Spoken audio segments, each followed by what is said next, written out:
ঠিক একইভাবে আমাদেরও আন্দোলন হবে। দফা 1 দাবি 1, এই ঘাটাল ওসির পদত্যাগ।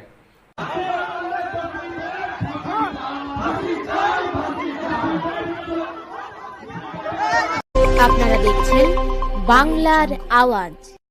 নমস্কার, আদাব, সালাম। আমি নকিবুল ইসলাম। আপনারা দেখছেন বাংলার আওয়াজ। বিগতকাল থানা ঘেরাও কর্মসূচি বিজেপির পক্ষ থেকে ছিল। বিজয়ী বিধায়ক শীতল কাপাট সেখানে কয়েক হাজার বিজেপি কর্মী সমর্থকদের নিয়ে উপস্থিত হয়েছিলেন। উদ্দেশ্য,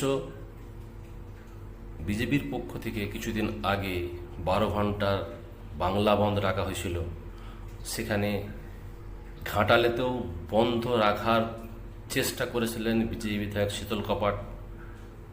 সেই কারণে একটি মিছিল বার করেছিলেন এবং দোকানপাট বন্ধ করার উনি ওনাদের দলীয় কর্মসূচি অনুযায়ী চেষ্টা করেছিলেন, কিন্তু পুলিশের পক্ষ থেকে বাধা দেওয়া হয়েছিল এবং তাকে পরে আটক করা হয়েছিল। সেই তার প্রতিবাদে থানা ঘেরাও কর্মসূচি, এবং উনি খুবই ক্ষিপ্ত হয়েছেন পুলিশের উপর। উনি কি বলছেন, বাংলার আওয়াজের সামনে উনি কি বলেছেন সেটা শোনাচ্ছি। আমরা যে বন্ধের জন্য মিছিল করছিলাম, যে আমাদের রাজ্য সভাপতি ঘোষণা করেছিল যে 9 আগস্ট আরজিকর কলেজে যে মহিলা ডাক্তার বোন অভয়া, তাকে যেভাবে ধর্ষণ করে খুন করা হয়েছিল, তার সঠিক বিচার এখনও পর্যন্ত পায়নি। ধর্ষককারীর আইনত ব্যবস্থা নেওয়া হয়নি। তো সেই জন্য দিকে দিকে চারিদিকে আন্দোলন করছিলাম। আমাদের রাজ্য বিজেপি সে আন্দোলনটাকে সমর্থন করেছিল, সাধারণ মানুষের আন্দোলনটাকে দিয়ে তিনি পথ অবরোধের ডাক দিলেন 12 ঘন্টা বন্ধের জন্য।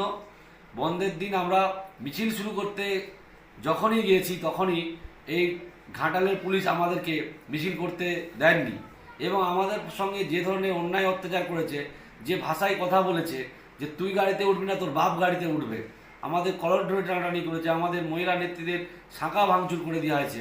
তো সেই জন্য আমাদের কর্মীরা মনে করেছিল যে আমাদের সঙ্গে, আমাদের বিধায়কের সঙ্গে অন্যায় করেছে পুলিশ, তাই পুলিশকে ক্ষমা চাইতে হবে। সেই জন্যই আমরা থানা ঘেরাও কর্মসূচি নিয়েছিলাম।